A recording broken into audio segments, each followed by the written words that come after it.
temps après, Henri Plantagenet devint roi d'Angleterre et Aliénor fut une deuxième fois reine. Elle eut avec son nouveau mari beaucoup d'enfants, dont deux seront connus sous les noms de Richard Cœur de Lion et Jean sans Terre.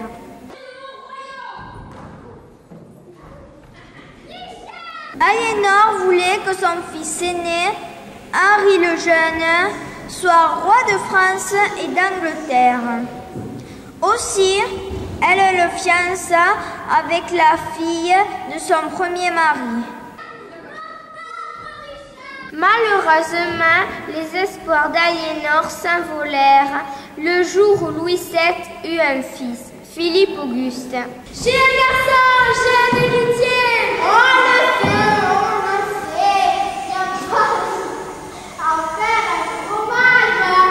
Même les plus couillons sont capables de faire un garçon. Allez viens, on va fêter ça.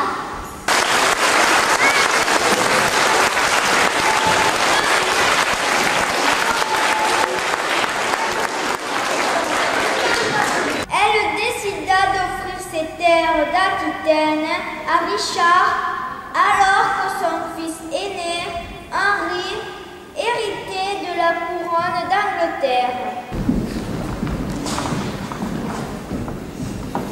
Nous vous avons réunis pour vous donner la part d'héritage qui vous revient suivant les lois du royaume. À toi, Henri, qui est l'aîné, j'offre la couronne d'Angleterre.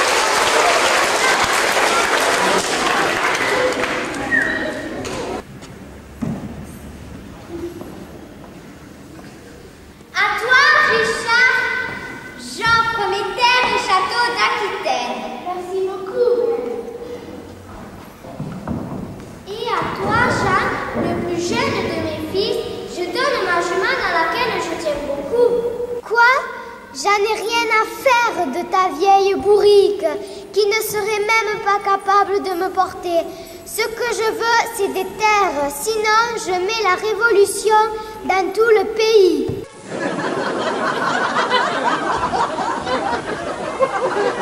Jean n'était pas le seul à donner du souci à Aliénor. Son mari était de plus en plus violent et débauché, et s'intéressait même à la fiancée de leur fils, Richard. Le roi de France, père de la fiancée, était très en colère. De leur côté, Aliénor et ses fils étaient très fâchés contre Plantagenet et la guerre civile éclata.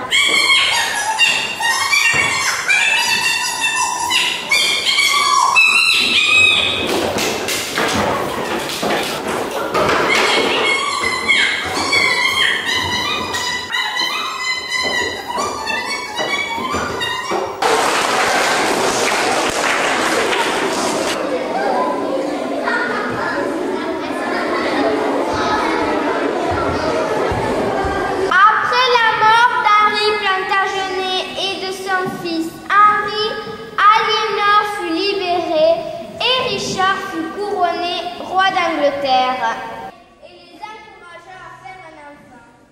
Le roi Richard et le roi de France, Philippe Auguste, décidèrent de partir à la croisade.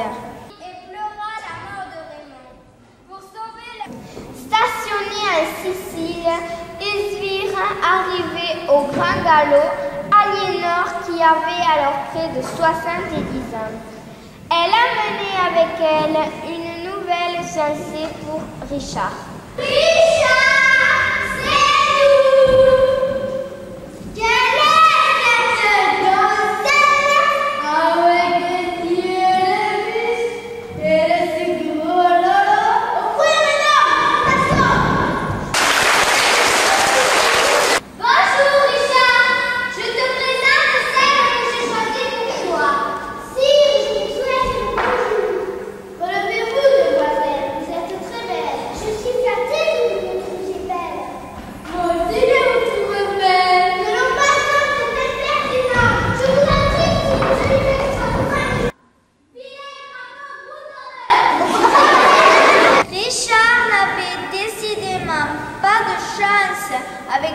fiancée. Celle-ci fut enlevée et Richard dut se battre pour la récupérer avant de se marier. Le mariage terminé, Aliénor retourna rapidement en Angleterre car Jean sans Terre cherchait à s'emparer du pouvoir. En ce temps-là, le peuple était accablé d'impôts, mais il paraît qu'un certain Robin des Bois les défendait. Maman, Hibou, va chercher l'or que tu caches si bien, sinon tu seras pendu haut et court. C'est impossible, on vient de payer la dîme. Et la gabelle, on vient de payer la gabelle. Soldats, attendez-vous de ce maudit.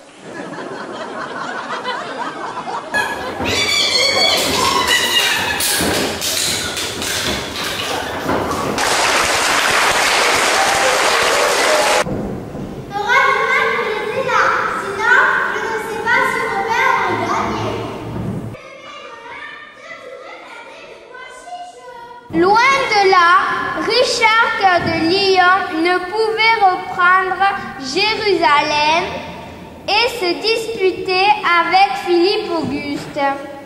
La croisade était un échec. Sur le chemin du retour, Richard fut fait prisonnier et Aliénor dut payer une énorme rançon pour retrouver son fils. Aliénor espérait finir ses jours tranquilles. Mais le roi de France, fâché avec Richard depuis la croisade, cherchait à lui prendre ses terres d'Aquitaine. N'es-tu pas assez riche pour vouloir prendre mes terres? Je resterai maître de mon royaume! Vous pouvez vous impatienter. Ah, Richard, je me meurs! Si vous pouvez l'enlever de là, je voudrais planter des pois chiches.